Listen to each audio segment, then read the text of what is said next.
Danny. Pinapatawag ka na ni Ginoong Pasta.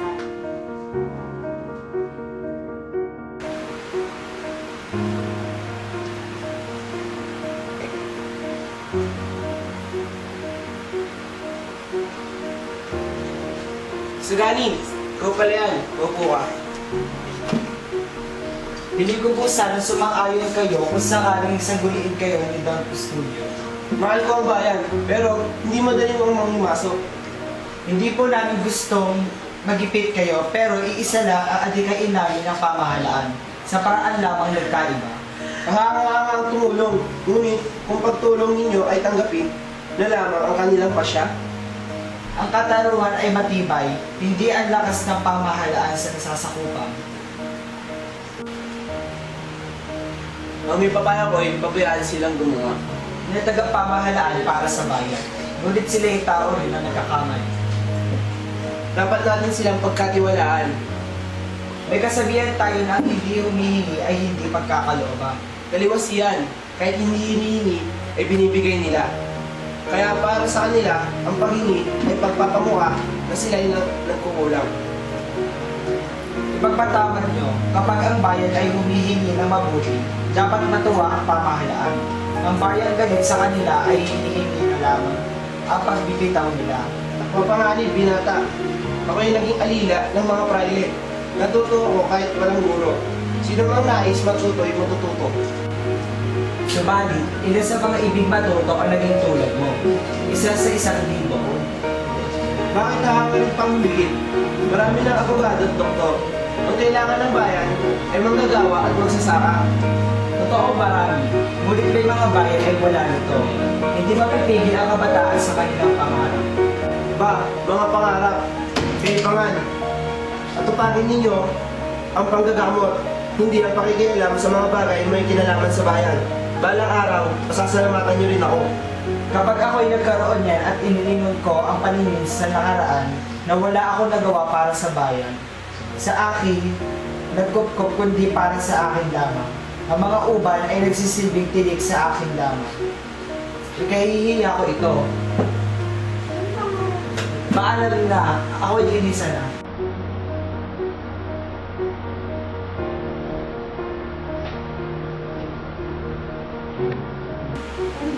Kaawawang binata, siya ay lahat ay katulad niya.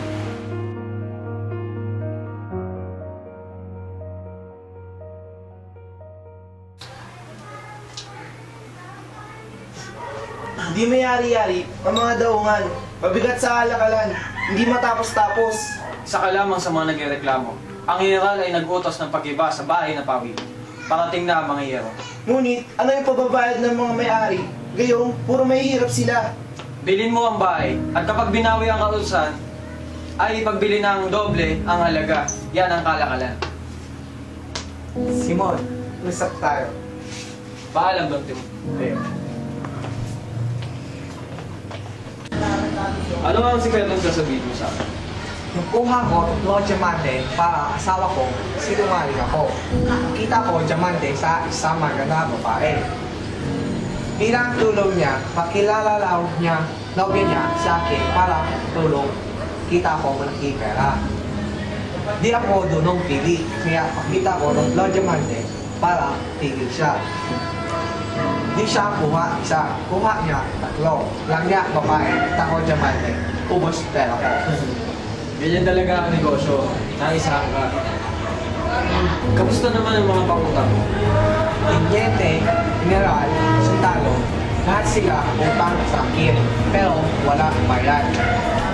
Ano masyado damdamin? Pasalamat at pinairam kita ng malaking pera. Bigay mo sa akin ng mga resibo at kung may babalik dito upang mahanggang ng pera sa'yo, ituro mo sa akin at wala ka nang aalaan. Maraming salamat. Hindi ko alam kung paano makakabayad sa iyo. Kaya ba? Manghingi sana ako sa'yo ng pamor. Ipapalagay ko ang mga baril sa iyong bahay.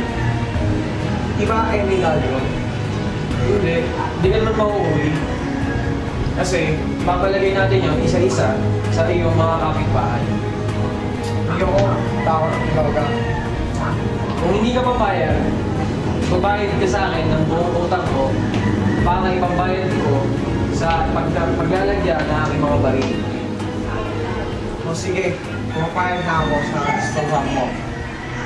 Magalala, kung sakali mahuli ang mga taong pinagkagawa ng baril, sa iyo ito pupunta at mangungutang. Kikita ka dito. Sige. Tara, punta na tayo sa Sarah. Isang militar, 2 opisyal, at ang pamangkin ng Kapitan General. Kailangan siguro ng Kastilang magsasapatos.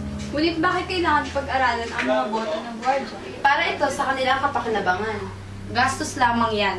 Kung idadagdag na lang nila ang pera sa mga pensyon ng ulila at balo, makatitipid ng malaki kung hubad na lamang ang mga gwardya.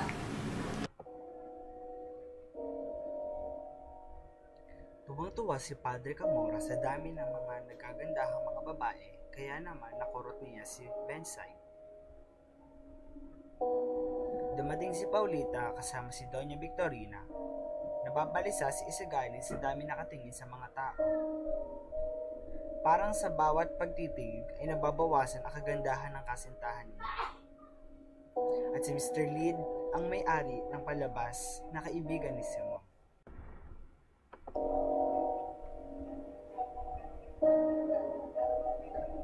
Lumabas sa klase si Placido Penitente, hindi na siya ang dating mapagtimpi.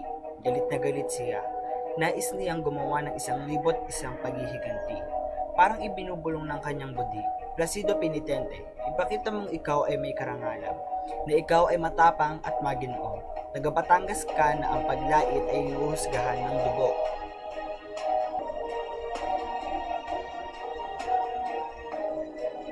Nakita ng daan ang isang sasakyang kinalulunan ni Padre Sibila at Don Custodio.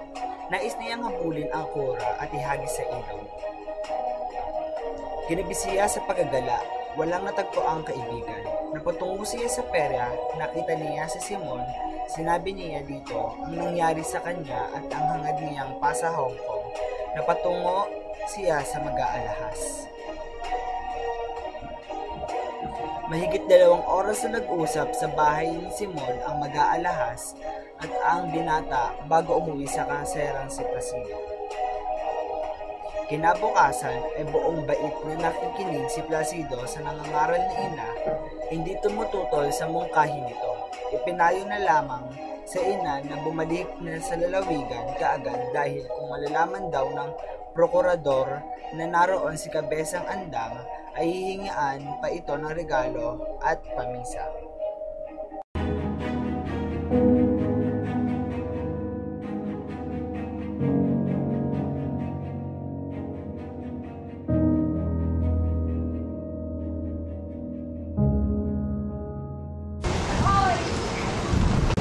Against like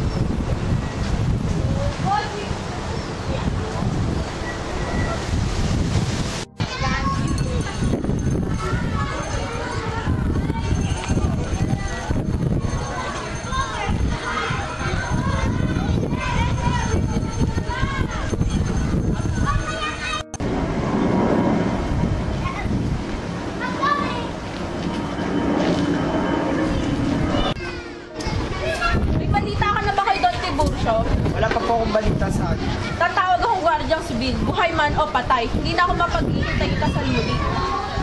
Juanito, si Sagani nga pala. Paulita. Ay, nahulog. Salamat. Juanito, likat mo pag-uusapan tayo. Gusto na lang ni Juanito. Ang aking picture sa kanila. Tungkol kay Dente Burso. Alam po kung saan siya nagtatapos. Bakit hindi mo sinabi kay Donita? Pinagbabawal kasi sa akin sa media.